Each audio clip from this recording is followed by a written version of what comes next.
Hello dear students, we are meeting again to discuss our subject business studies. In that particular module, unit number 3, private, public and global enterprises.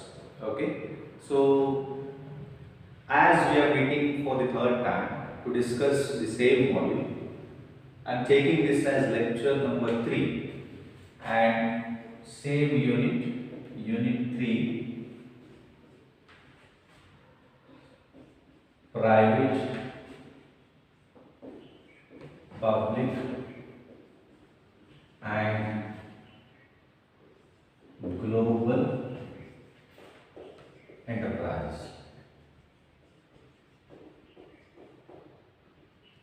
Okay. So in our previous classes, we focused on global enterprises. So private and public enterprises already concluded. Even we discussed about global enterprises, concept of global enterprises, meaning, then features of global enterprises or multinational corporations. Global enterprises, it is also multinational corporations where we find one company in parent country and subsidiaries in different countries. Okay, then we focus on the features of global enterprises or multinational corporations. Okay, so what it includes, all those things we concluded. Then one of the ways to enter into global market or to think of foreign collaboration, we discussed about joint venture. Meaning of joint venture, two types of joint venture. Okay, and we know what are the benefits of these global enterprises. So ಇವೆಲ್ಲವನ್ನು ನಾವು ನಮ್ಮ ಹಿಂದಿನ ಕ್ಲಾಸಲ್ಲಿ discuss ಮಾಡಿದ್ವಿ. Global enterprises ಅಂದರೆ ಏನು, ಅದರ features ಏನೇನಿದೆ, ಆಮೇಲೆ ಜಾಯಿಂಟ್ ವೆಂಚರ್ ಅಂದರೆ ಏನು, ಎರಡು ಟೈಪ್ಸ್, ಜಾಯಿಂಟ್ ವೆಂಚರಲ್ಲಿ ಎರಡು ಟೈಪ್ ಇದೆ, ಆ ಎರಡು ಟೈಪ್ ಮೀನಿಂಗ್ ಅನ್ನು ಕೂಡ ಡಿಸ್ಕಸ್ ಮಾಡ್ತೇವೆ. Okay, so I can say that we are at the verge of this module. So ಒಂದು ಲಾಸ್ಟ್ ಟಾಪಿಕ್ ಅನ್ನು ಕನ್ಕ್ಲೂಡ್ ಮಾಡಲಿಕ್ಕೆ ಇದೆ. ಸೊ ಇಲ್ಲಿ ನಾವು ಈ ಕ್ಲಾಸಲ್ಲಿ features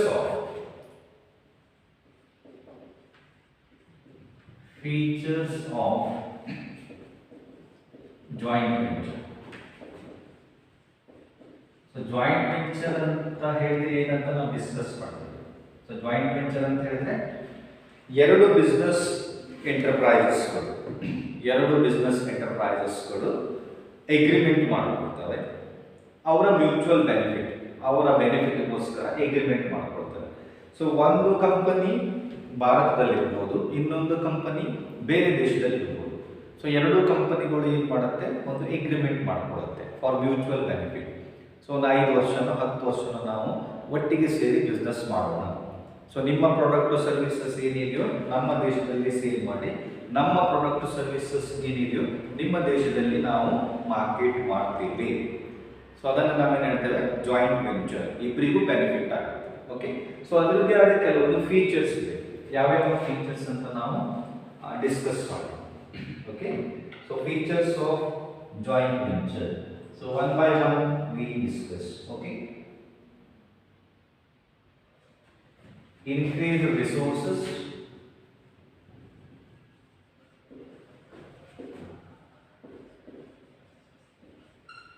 and increase resources and capacity.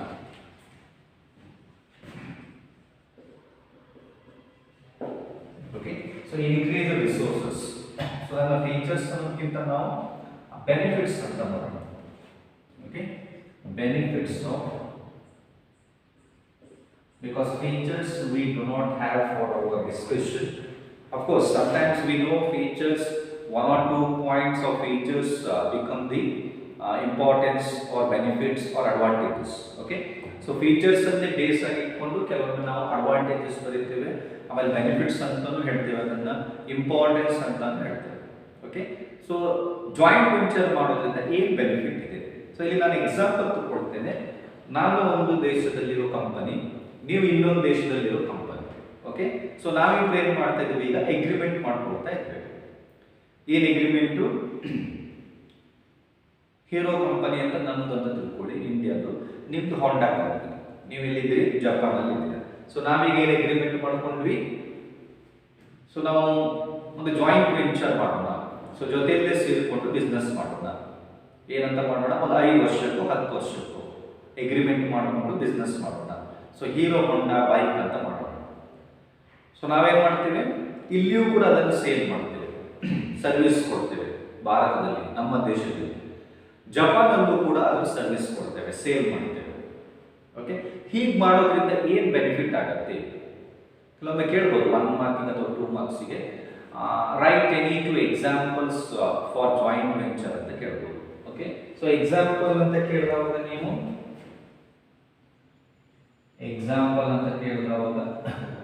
ನೀವು ಹೀರೋ ಆ್ಯಂಡ್ ಹೋಂಡಾ ಅಂತ ಕಂಪನಿ ಬರೀಬೋದು, ಅಥವಾ ಈಗ ನೀವು ತಗೊಳ್ಳೋದಿದ್ರೆ ವಡಾಫೋನ್ ಮತ್ತೆ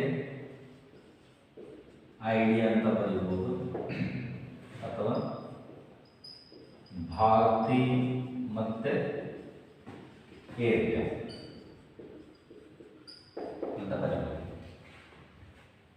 ಸೊ ಲೈವ್ ಎಕ್ಸಾಂಪಲ್ ನಾವು ನೋಡೋದಿದ್ರೆ ಮೊಬೈಲ್ ಕಂಪನಿಗಳೇನಿವೆ, ಸರ್ವಿಸ್ ಕಂಪನಿಗಳು ಮೊಬೈಲ್, ಅವು ತುಂಬಾ ಜಾಯಿಂಟ್ ವೆಂಚರ್ ಮಾಡ್ಕೊಳ್ತಾ ಇವೆ.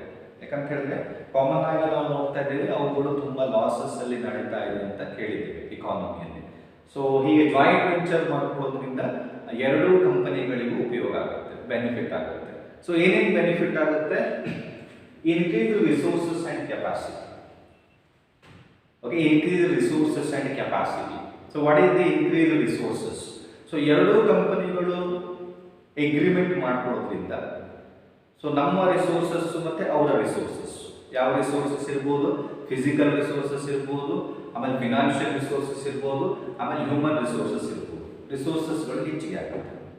ಕರೆಕ್ಟ್? ಯಾಕಂತ ಹೇಳಿದ್ರೆ ಒಂದು ಕಂಪನಿ ಇದ್ದು ಈಗ ಎರಡು, 2 heads are better than 1 ಅಂತ ಹೇಳ್ತೇವೆ ಅಲ್ವಾ? So 2 companies are joining together for their mutual benefits.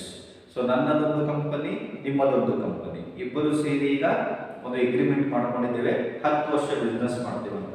So resources ಹೆಚ್ಚಿಗೆ ಆಗುತ್ತೆ, ಆಮೇಲೆ ಕೆಪಾಸಿಟಿ ಹೆಚ್ಚಿಗೆ ಆಗುತ್ತೆ. ಏನು ಕೆಪಾಸಿಟಿ ಹೆಚ್ಚಿಗೆ ಆಗುತ್ತೆ? ಪ್ರೊಡಕ್ಷನ್ ಕೆಪಾಸಿಟಿ ಹೆಚ್ಚಿಗೆ ಆಗ್ಬೋದು, ಸರ್ವಿಸ್ ಕೆಪಾಸಿಟಿ ಹೆಚ್ಚಿಗೆ ಆಗ್ಬೋದು. ಯಾಕಂತ ಹೇಳಿದ್ರೆ ಎರಡೂ ದೇಶದ ಕಸ್ಟಮರ್ಸ್ ಅನ್ನು ನಾವು ಫೋಕಸ್ ಮಾಡ್ತೇವೆ. ಸೊ ನಾನು ಇಂಡಿಯಾದಲ್ಲಿದ್ದೇನೆ, ನಮ್ಮ ದೇಶದ ಕಸ್ಟಮರ್ಸ್ ಅನ್ನು ಫೋಕಸ್ ಮಾಡ್ತೇನೆ. ನೀವು ಜಪಾನಲ್ಲಿ ಇದ್ದೀರಾ, ನಿಮ್ಮ ದೇಶದ ಕಸ್ಟಮರ್ಸ್ ಅನ್ನು ನೀವು ಫೋಕಸ್ ಮಾಡ್ತೀರಾ. ಸೊ ಅವಾಗ ಏನಾಗುತ್ತೆ? ರಿಸೋರ್ಸಸ್ ಹೆಚ್ಚಿಗೆ ಆಗುತ್ತೆ, ಕೆಪಾಸಿಟಿನೂ ಹೆಚ್ಚಿಗೆ ಆಗುತ್ತೆ. Okay, then number 2, access to new markets and distribution networks. Access to new markets and distribution networks.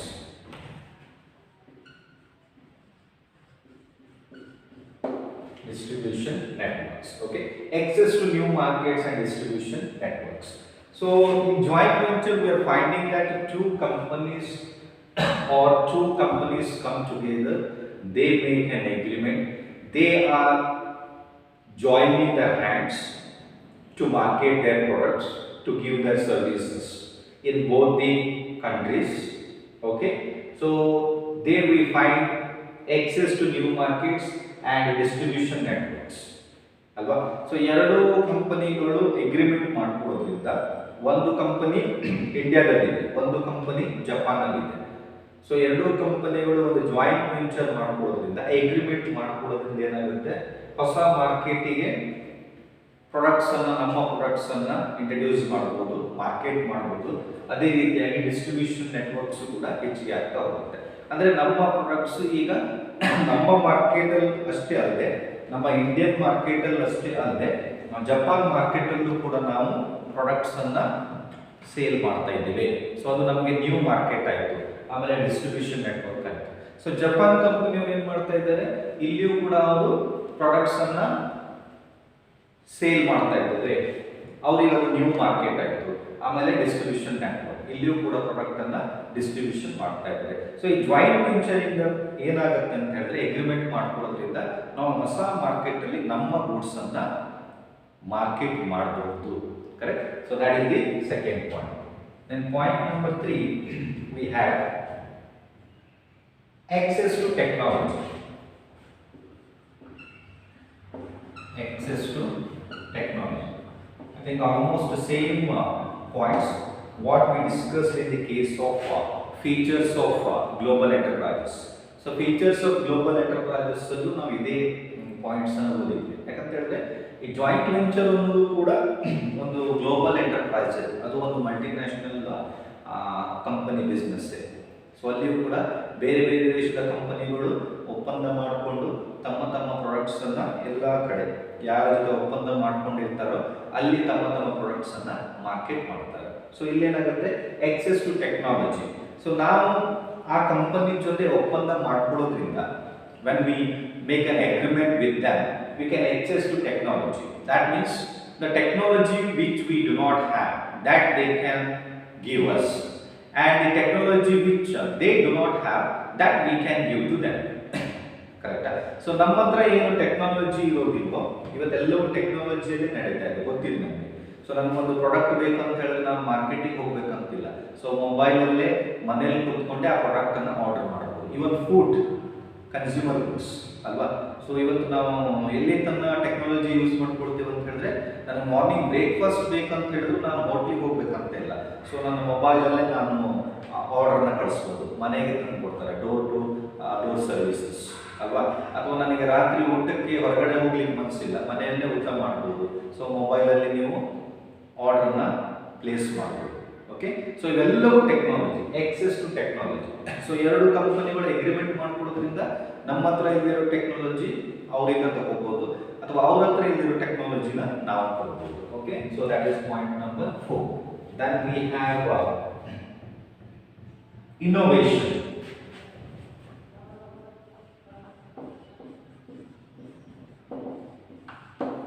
So innovation is very much taking place because we know that customers' taste and preferences differ ಅಲ್ವಾ. So ಒಂದು ದೇಶದಿಂದ ಇನ್ನೊಂದು ದೇಶಕ್ಕೆ of course ಎಲ್ಲ point ಅನ್ನು ನಾವು discuss ಮಾಡಿದ್ದೇವೆ. Innovation ಏನಂತ ಹೇಳಿದ್ರೆ ಹೊಸದಾಗಿ ಏನಾದರೂ ಮಾಡೋದು. ಏನು ಹೊಸದಾಗಿ ಮಾಡೋದು ಅಂತ ಹೇಳಿದ್ರೆ ಗೊತ್ತಿದೆ ನಮಗೆ. ಒಂದು 10 years ಆಗೋ, ಒಂದು 10 ವರ್ಷ ಹಿಂದೆ ಹೋದರೆ ನಾವು ಮೊಬೈಲಲ್ಲಿ ಯಾವ ಪ್ರಾಡಕ್ಟ್ಸ್ ಅಥವಾ ಗೂಡ್ಸ್ ಅನ್ನ ಆರ್ಡರ್ ಮಾಡ್ತಾ ಇರಲಿಲ್ಲ. 10 ವರ್ಷದ ಹಿಂದೆ ಎಕ್ಸಾಂಪಲ್ ತಗೊಂಡ್ರೆ. ಓಕೆ. ಸೊ ಏನು ಇನ್ನೋವೇಷನ್ ಆಯಿತು, ಈಗ ಮೊಬೈಲಲ್ಲೇ ನಾವೆಲ್ಲ ಗೂಡ್ಸ್ ಅನ್ನು ಆರ್ಡರ್ ಮಾಡಬಹುದು. ಅಂದರೆ when you are living in the global enterprises, when there is joint venture, always we think of innovation. That is one of the benefits of joint venture. ಇದು ಒಂದು ಉಪಯೋಗ ಜಾಯಿಂಟ್ ವೆಂಚರ್ ಇದು. Innovation ಮಾಡ್ಬೋದು. ಏನು innovation ಮಾಡ್ಬೋದು? So ನೀವು ಬೇರೆ ದೇಶದ ಕಂಪನಿಗಳ ಜೊತೆ ಅಗ್ರಿಮೆಂಟ್ ಮಾಡ್ಕೊಳ್ಳೋದ್ರಿಂದ ಆ ದೇಶದಲ್ಲಿ ಯಾವ ರೀತಿ ಪ್ರಾಡಕ್ಟ್ ಬೇಕು, ಆ ದೇಶದ ಜನರಿಗೆ, ಕಸ್ಟಮರ್ಸಿಗೆ ಯಾವ ರೀತಿಯ ಪ್ರಾಡಕ್ಟ್ ಬೇಕು, ಯಾವ ರೀತಿಯ ಸರ್ವಿಸ್ ಬೇಕು, ಅದಕ್ಕೆ ತಕ್ಕಂತೆ ನಾವು ರಿಯಾಕ್ಟ್ ಮಾಡಬೇಕಾಗುತ್ತೆ. ಸೊ ಅವರು ಕೂಡ ನಮ್ಮ ದೇಶದ ಜನರಿಗೆ ಯಾವ ರೀತಿ ಸರ್ವಿಸ್ ಬೇಕು, ಯಾವ ರೀತಿ ಪ್ರಾಡಕ್ಟ್ ಬೇಕು, ಅದನ್ನು ಇನ್ನೋವೇಟ್ ಮಾಡಲೇಬೇಕಾಗುತ್ತೆ. ಸೊ ನೀವು ಕೇಳ್ಬೋದು, ಇನ್ನೋವೇಷನ್ ಮಾಡದಿದ್ರೆ ಏನಾಗುತ್ತೆ? ಇನ್ನೋವೇಷನ್ ಮಾಡದೇ ಇದ್ರೆ ನಾವು ಔಟ್ಡೇಟೆಡ್ ಆಗ್ತೇವೆ. ಔಟ್ಡೇಟೆಡ್ ಅಂತ ಹೇಳಿದ್ರೆ ಕನ್ಸ್ಯೂಮರ್ಸು ಯಾರು ಚೆನ್ನಾಗಿ ಸರ್ವಿಸ್ ಕೊಡ್ತಾರೋ, ಯಾರು ಅವ್ರ ಟೇಸ್ಟ್ ಪ್ರಿಫರೆನ್ಸ್ ಸ್ಯಾಟಿಸ್ಫೈ ಮಾಡ್ತಾರೋ ಆ ಕಂಪನಿ ಅಂತ ಹೋಗ್ತಾರೆ, ಆ ಕಂಪನಿ ಪ್ರಾಡಕ್ಟ್ ಅನ್ನ ತಗೋತಾರೆ. Okay. So that is point number 4. Then point number 5 we have low cost of production. Low cost of production.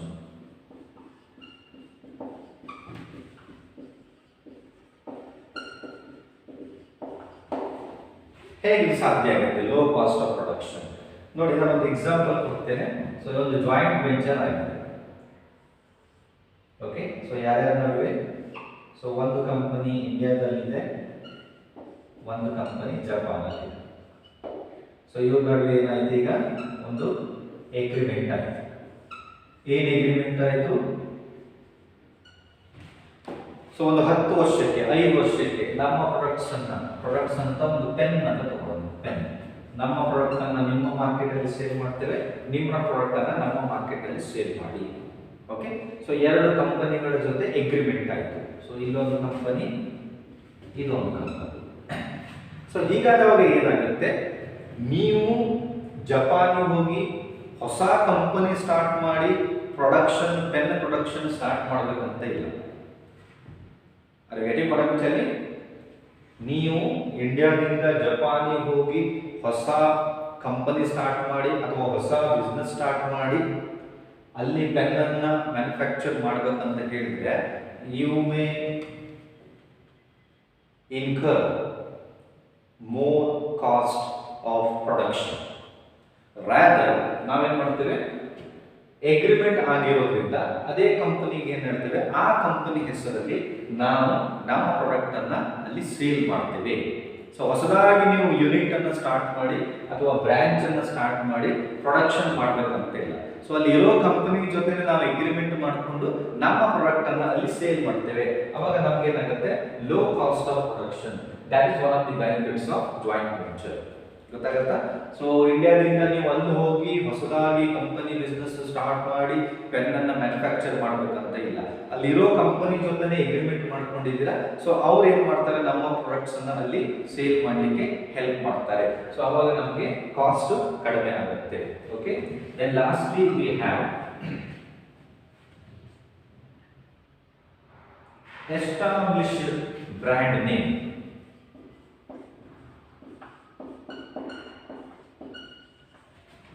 Established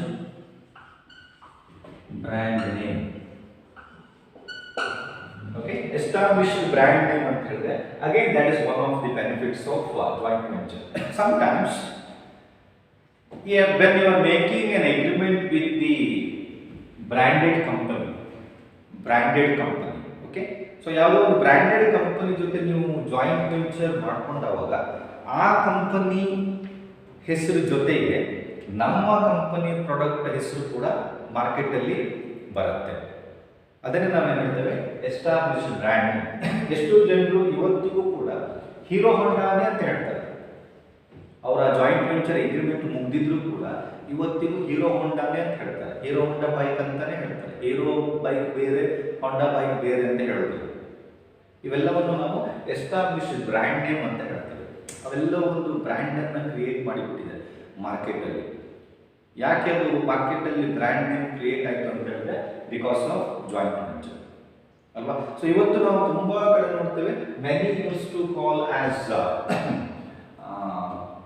hero Honda, not Hero and Honda separately ಅಲ್ವಾ. So ಒಂದು reputed brand name ಇರುವಂತ company ಜೊತೆ ನಾವು ಒಂದು joint venture ಮಾಡ್ಕೊಂಡಾಗ so ಅವರ brand ಜೊತೆಗೆ ನಮ್ಮ ಬ್ರ್ಯಾಂಡ್ ಕೂಡ ಹೆಚ್ಚಿಗೆ ಆಗುತ್ತೆ. ಇದು ಯಾವಾಗ ಜಾಯಿಂಟ್ ವೆಂಚರ್ ಇಂದ ನಮಗೊಂದು ಉಪಯೋಗ.